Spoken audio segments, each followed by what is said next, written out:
Number 1. So for a bit of backstory first, my boyfriend looked after his then wife's sick mother in the house that they shared. The marriage broke down within a few months after the mother-in-law dies.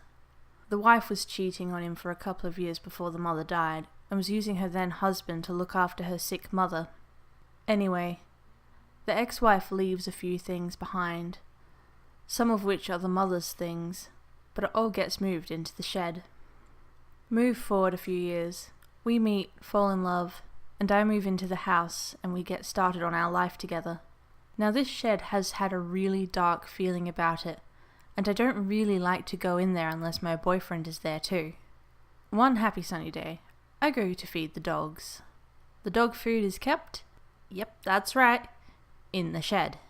As I'm in there doing my thing and whatnot, minding my own business, all of a sudden, the shed door slams shut with a big bang.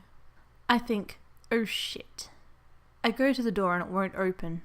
I'm starting to panic a bit now. I go to the roller door and can't lift it up. It just won't budge. I go back to the door and try again to open it. Not working, won't open. Then I start to hear someone laugh.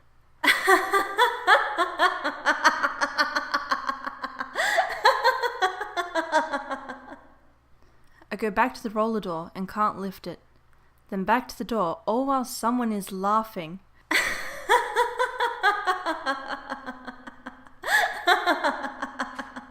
You don't belong here. You don't belong here.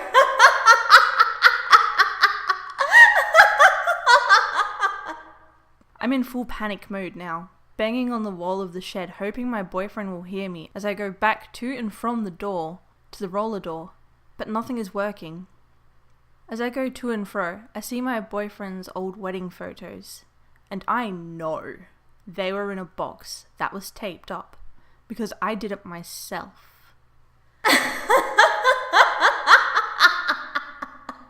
You don't belong here. You don't belong here.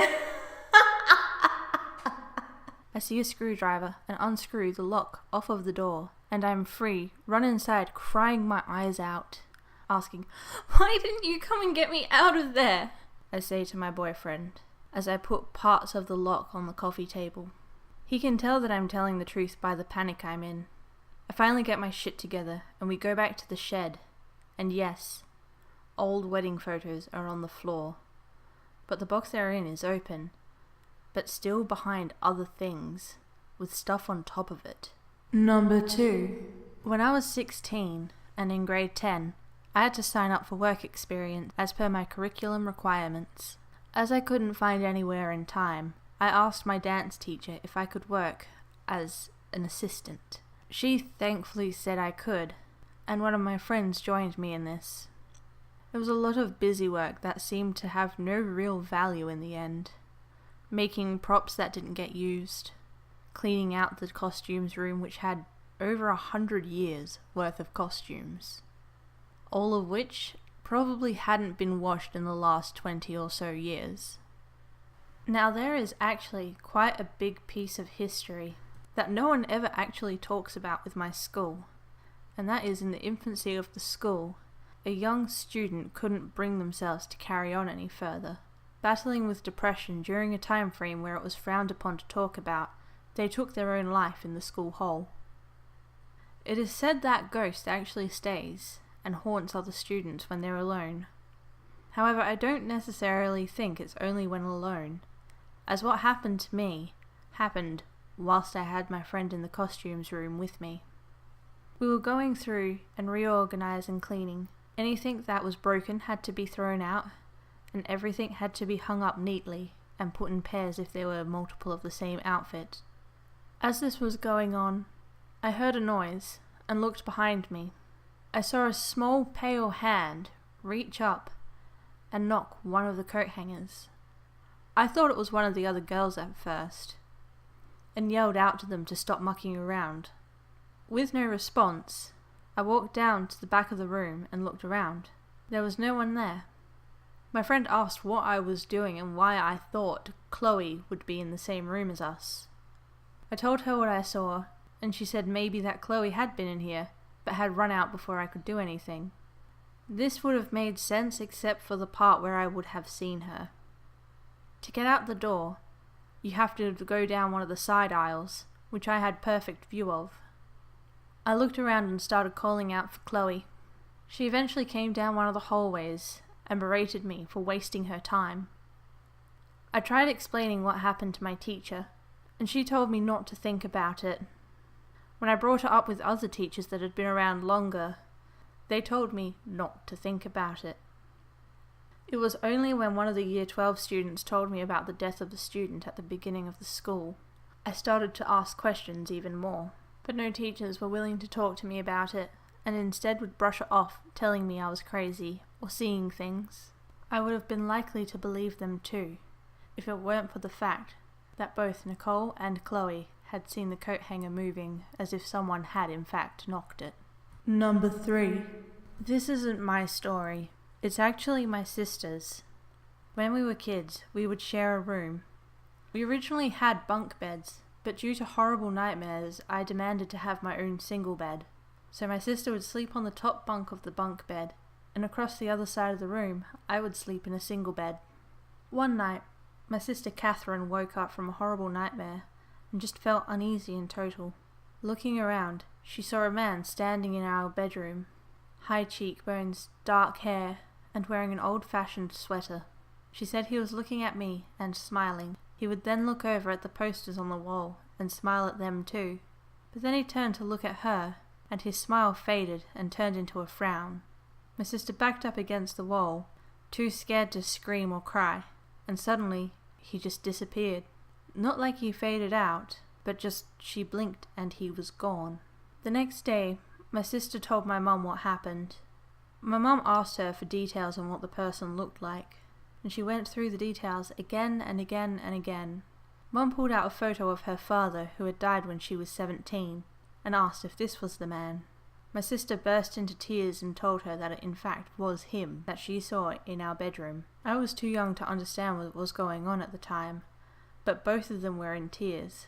I tried telling them both that it would be okay, and that Pappy was just happy to see us. I don't know why I said that. Even at that time, when my mother asked why I had said it, I had no answer for her. Number 4. As a child, I grew up in Europe. One night, when my mother had worked a particularly long shift, my Oma came into the bedroom, asking me to come with her so we can go see someone. I asked her who we were going to go see. She told me someone very important, and that she wanted to introduce me to baby Jesus. I thought she was being silly, but stood up on my bed, excitedly giggling and asking, "Where are we going, Oma? Where are we going?" She told me to keep it down because we didn't want to wake my mother. I tried to keep it down but couldn't stop giggling. But it was too late. My mother had already heard the noises and came bursting through the door asking what was going on. Mid-sentence, though, she stopped and screamed loudly. I looked over to my mother to ask her what was wrong. I turned back to my Oma and she was gone. I was so confused, and my mother just pulled me into an embrace, cuddling me and crying non-stop. For years she wouldn't answer my questions about what was going on.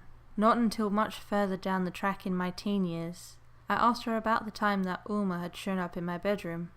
She told me it was real, but that wasn't my Uma, as my Uma had died about a week earlier.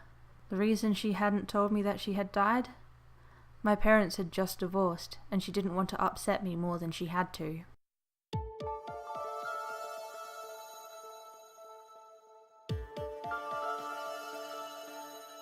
Hey guys, Flamingo Creeper here. Thank you for checking out my video. If you liked it, give it a thumbs up. Subscribe if you haven't already. I post a new video every Monday and Wednesday. But if you're impatient, I have older videos you can check out if you haven't seen them already. I would like to thank the creepers who sent me their stories to share with all of you. If you want to send me your own creepy stories to read to this beautiful creepy community, you can either email them to me or message me over Facebook. Details for both are in the description. Just be sure to include a brief statement saying that I have your permission to do so, and let me know if it's a real one or fictitious. If you haven't already, go like my Facebook page. I post daily about various creepy things, ranging from urban legends to serial killers, and you'll get a heads up to when there's a new video out. As always, my creepers, be safe, and remember, the monster isn't under your bed, it's in the street. So, since you're still here, and this video is a lot shorter than I'd like it to be, I thought I'd share with you something mildly amusing that's paranormal related. When I was quite a bit younger, probably about 12 maybe, I don't know, can't really remember, I stayed at my cousin's house. Now my cousin has a young daughter, and she had a Furby. Furbies were huge back in the early 2000s and 90s. Now, I had one, but as time had gone by, obviously, it got chucked. Now, I'd watched some horror movies with my cousin, and I went to go stay in the spare room. During the night, I heard some of the creepiest voices, inaudible murmuring that sounded demonic. The next day, I spoke to my cousin about what I'd heard. She searched the room, including one of the cupboards. Turns out, it was a Furby. A Furby with dying batteries. I don't know about you, but I fucking hate Furbies. They are so creepy. Oh well. That's that, I suppose. Good night, my creepers.